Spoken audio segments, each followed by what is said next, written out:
একটি ছোট্ট ছেলে একটি বীজ এনে মাটিতে পুঁতল। পরের দিন সে গিয়ে দেখল বীজটি থেকে কোনো চারাই বেরোয়নি। তারপরের দিন আবার গিয়ে সে দেখল কোনো চারাই বেরোয়নি।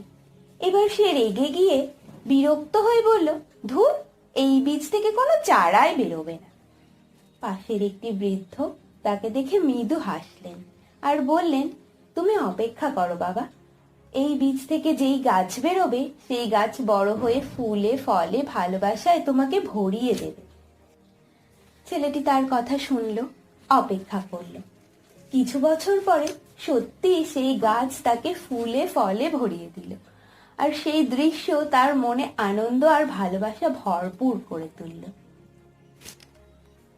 সবকিছুই সময় নেয়, ধৈর্যই সত্যিকারের শক্তি।